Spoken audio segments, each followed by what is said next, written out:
Good morning বন্ধুরা, তোমরা সবাই কেমন আছো? আশা করি খুব ভালো আছো, আর আমিও খুব ভালো আছি। এখন ঘড়ির কাঁটায় বেজে গেছে সকাল 9:30, আর আমি ঘুম থেকে উঠে চিনিকে খাইয়ে দাইয়ে এখন একটু ঘুম পাড়িয়েছি। চিনি কিন্তু উঠেছিল অনেক সকাল সকাল, তখন প্রায় 7:30 বাজে।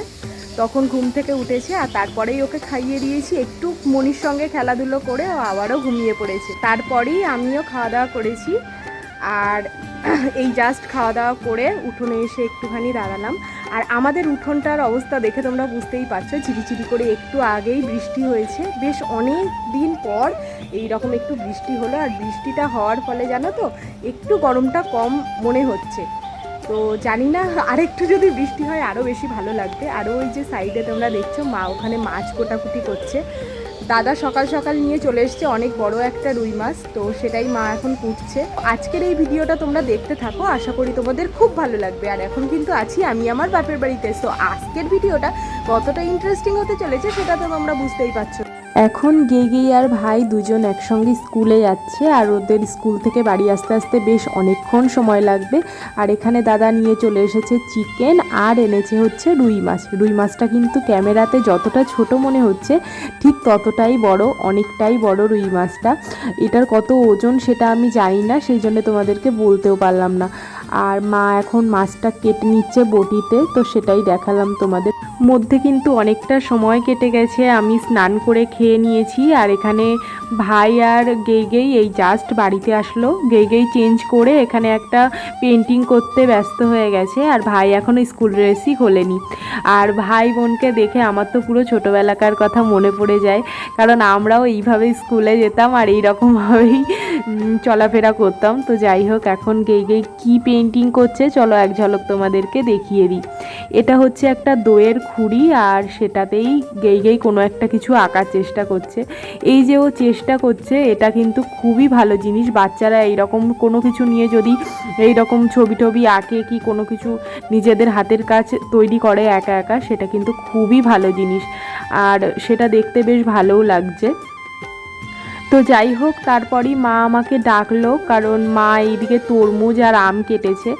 প্রত্যেক বছর অনেক অনেক আম থাকে, কিন্তু এই বছর কিন্তু বেশি একটা আম ছিল না। আমাদের কোনো বাড়িতেই, আমার শ্বশুরবাড়ি বাপের বাড়ি কোনো বাড়িতেই খুব একটা আম হয়নি, কিন্তু প্রচুর আম গাছ রয়েছে। জানো তো, প্রত্যেকবার এই রকম হয় যে আমাদের বাড়িতে এত এত আম থাকে যে সবাইকে আমরা দিয়ে দিই। তো এইবার সেটা আর হয়নি, কারণ আমাদের নিজেদেরকেই আম এখন কিনে খেতে হচ্ছে। একটুও আম আমাদের এবার আর হয়নি। তো যাই হোক, এইদিকে আমি চিনিকে কিন্তু স্নান টান করিয়ে নিয়ে চলে এসেছি, আর চিনিকে এখন একটু আমি ক্রিম দিয়ে দিচ্ছি।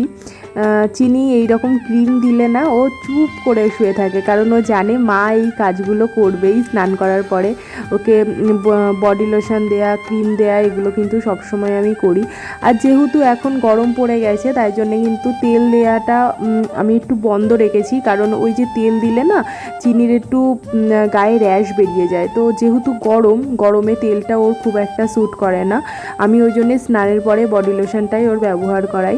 আর এখন দেখতেই পাচ্ছ আমি একটু নাকটা টেনে দিচ্ছি চিনির, একটু থুতনিটা একটু চেপে দিচ্ছি। কি বলো তো, নাকটা যতই আমি টানি না কেন আমার চিনির নাকটা একটু বুচুই হয়েছে, তোমরা দেখতেই পাচ্ছ। তো যাই হোক, চিনির ক্রিমটা এখানে আমার মাখানো হয়ে গেছে, আর ওর কিন্তু স্নানটাও হয়ে গেছে। এবার আমি ওকে একটুখানি ঘুম পাড়িয়ে দেবো, আর এবার ঘুম পড়লে কিন্তু চিনি অনেকক্ষণ থাকবে। দেখতে পাচ্ছ, শুতেই চাইছে না, আবার উঠে বসে আমার সঙ্গে খেলা করতে ব্যস্ত হয়ে গেছে।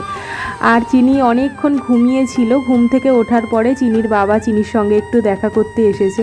চিনিকে ছেড়ে চিনির বাবা যেন একটা দিনও ভালোভাবে থাকতে পারে না, শুধু মন খারাপ করে ফোন করে করে। আর চিনি দেখতেই পাচ্ছ তার বাবাকে পেয়ে সে কতটা জড়িয়ে রেখেছে। ও কিন্তু ওর বাবাকে খুবই ভালোবাসে। আর তুতুন এখন আর বাড়িতে যাবে না, ওর একটা কাজও আছে, তো সেই জন্যেই এই পথ দিয়েই যাচ্ছিলো, একটু দেখা করে গেল আমাদের সঙ্গে।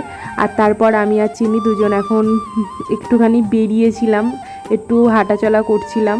আজকে যেহেতু একটু বৃষ্টি পড়েছে, ওয়েদারটা বেশ ঠান্ডাই আছে। আর চিনিকে আমি এরকম স্যান্ডো গেঞ্জিই বেশিরভাগ সময় এখন পরিয়ে রাখি। কেন বলো তো, এতটা গরম, সেই গরমে মানে ও একদমই সহ্য করতে পারে না। তো সেই জন্যেই আমি এরকম পাতলা পাতলা গেঞ্জি ওকে পরিয়ে রাখি, যাতে ওর গরমটা একটু কম লাগে। আর আমি তোমাদের সঙ্গে যে কথাগুলো বলেছিলাম একটা কথাও ভয়েস রেকর্ড হয়নি, তো সেই জন্য আমি ভয়েস ওভার দিতে বাধ্য হলাম এখন।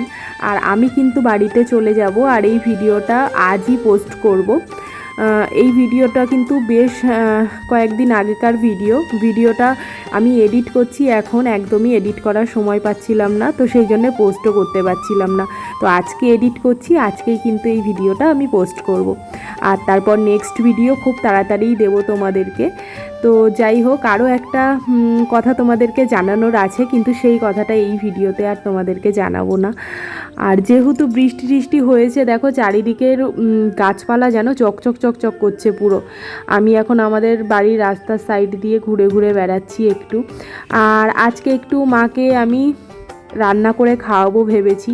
আমি এখানে একটু সিমাই রান্না করছি। তোমরা সিমাইটাকে সিমুই বলো না সিমাই বলো অবশ্যই আমাকে জানিও, কারণ আমি তো সিমাই বলি। তো যাই হোক, মা আমাকে বললো যে মো আজকে পরোটা করব আর সিমাই করব, তো তুই কি একটু সিমাইটা রান্না করে খাওয়াবি? আমার মায়ের ভীষণই আফসোস যে আমি আমার মাকে বিয়ের পরে কিছুই রান্নাবান্না করে খাওয়াই না। বিয়ের আগেও খুব একটা রান্নাবান্না আমি করতাম না, কিন্তু তারপরেও মার খুব ইচ্ছা হয়েছে আজকে আমার হাতে সিমাইটা খাবে। তো সেই জন্যেই আমি এখানে সিমাইটা রান্না করতে স্টার্ট করে দিয়েছি। সিমাইটা খেতে কিন্তু খুব ভালো হয়েছিল, কিন্তু আরেকটু যদি দুধ হতো আরও কিন্তু বেশি ভালো লাগতো খেতে। আর আমি এখানে কড়াইটা ধরে রেখেছি, কারণ কড়াইটা নড়াচড়া করছে, দেখতেই পাচ্ছ। আমার মনে হচ্ছে ধপধপ করে যদি পড়ে যায় তখন সবটাই কিন্তু মাটিতে পড়ে যাবে। আর ওই সাঁড়াশিটাও খুঁজে পাচ্ছিলাম না এই সময়, তো সেই জন্যে। আর কড়াইয়ের ডাঁটিটা না খুব একটা গরম হয়নি। আগে খুব ভয় পেতাম যে কড়াইটা এরকম গরম হয়ে গেছে, যদি ধরি নিশ্চয়ই পুড়ে টুড়ে যাবে, কিন্তু এখন সেরকম আর কিছুই হয় না। তো যাই হোক, সিমইটা ভাজা হয়ে গেছে আর আমি এখন কিন্তু সিমইটা নামিয়েও নিয়েছি। এইরকম দুধের জিনিস টুকটাক কিন্তু রান্না করতে আমার বেশ ভালোই লাগে। শুধু দুধের জিনিস বলে নয়, কিছু কিছু আইটেম আমার বেশ রান্না করতে ভালো লাগে। আর এখন যেহেতু ইউটিউব হয়ে গেছে, তাই কোনো কিছুই কিন্তু রান্না কঠিন বলে মনে হয় না, সব কিছুই খুবই সহজ মনে হয়। কারণ অনেকেই ইউটিউবে খুব ভালোভাবে বুঝিয়ে রান্নার ভিডিওগুলো দেয়, সেগুলো দেখেও অনেক সময় রান্না আমি করি। আর নিজের থেকেও কিছু কিছু রান্না বের করেও রান্না করতে বেশ ভালো লাগে। তো যাই হোক, এখানে কিন্তু আমি দুধটাও দিয়ে দিয়েছি। সিমইটা বেশ ভালোই ছিল খেতে, কিন্তু আরেকটু যদি দুধ হতো আরও বেশি ভালো লাগতো, জানো তো। দুধটা একটু কম হয়ে গেছিলো। আজ হচ্ছে নেক্সট দিন, আর আজ কিন্তু আমার বাড়িতে ফেরার পালা, মানে শ্বশুর বাড়িতে ফেরার পালা। আর এখন আমি চলে এসেছি মায়ের সঙ্গে একটুখানি আমাদের মাঠে, কারণ আমাদের মাঠে কিন্তু এরকম অনেক ফল গাছ আছে, ফুল গাছ আছে, যেগুলো দেখতেও আমার খুব ভালো লাগে। আর এরকম অনেক সবজি আছে যেগুলো আমি যখনই আমার বাপের বাড়িতে আসি, বাবা মা দুইজনেই কিন্তু খুব ভালো করে প্যাক করে পাঠিয়ে দেয় আমার শ্বশুর বাড়িতে। তো সেই জন্যেই আর কি আসা। এখানে আমি তোমাদের যে ফলগুলো দেখাচ্ছি এগুলো কিন্তু ডালিম। তো কত ডালিম হয়েছে তোমরা তো দেখে বুঝতেই পারছো, কিন্তু কি বলো তো, ডালিমগুলো খুব একটা কিন্তু ভালো খেতে না। ভেতরে একটু সাদাটে ভাব আছে আর একটু কষকষ লাগে, কিন্তু ওই যে নিজেদের বাড়ির গাছের ফল দেখতেও ভালো লাগে আর খেতেও ভালো লাগে, সেই জন্যেই আর কি একটা দুটো আমি নিয়েছি। আর এইগুলো হচ্ছে গন্ধরাজ লেবু, যেগুলো সারা গাছ জুড়ে হয়েছে। আমাদের কিন্তু প্রায় গন্ধরাজ লেবু কমসে কম 20টা গন্ধরাজ লেবু আমাদের বাড়িতে আছে, যেগুলো বাবা বিক্রিও করে আর মাঝে মাঝে আমরাও নিয়ে যাই। আর এইদিকে দাদা এখন বাড়িতে চলে আসলো। ইনি কিন্তু আমার ঠাকুরদা, তোমরা অনেক ভিডিওতেই দেখেছো। তো দাদা এই জাস্ট বাড়িতে আসলো। আর এই কাঁঠালটা বাবা আমাদের বাড়িতে পাঠানোর জন্য রেখে দিয়েছে। আমার শ্বশুর বাড়িতেও কিন্তু প্রচুর কাঁঠাল আছে, কিন্তু ওই যে নিজেদের বাড়ির গাছের জিনিস, সেই জন্যে বাবা একটা পাঠিয়ে দিচ্ছে। আর কাঁঠালটা কিন্তু এখনও পর্যন্ত পাকেনি, আর 1-2 দিন থাকলে পেকে যাবে। আর এদিকে চিনি এখন হেঁটে হেঁটে বেড়াচ্ছে। চিনি যেহেতু হাঁটা শিখে গেছে, তাই কিন্তু ও সারাক্ষণ হেঁটে বেড়ায়, একদমই এক জায়গায় বসতে চায় না। আর চিনিকে এখন স্নান করিয়ে আমি নিজেও রেডি হয়ে যাব, আর তারপর বেরিয়ে পড়বো আমার শ্বশুর বাড়িতে যাওয়ার উদ্দেশ্যে। আবার কবে বাড়িতে আসবো, সবার সঙ্গে দেখা হবে জানি না। তো আজকের ভিডিওটা কেমন লাগলো তোমাদের অবশ্যই তোমরা জানিও। আর ফিরে আসবো আবার নেক্সট কোনো ভিডিও নিয়ে, আর খুব তাড়াতাড়ি ভিডিওটা আপলোড করার চেষ্টা করব তোমাদেরকে।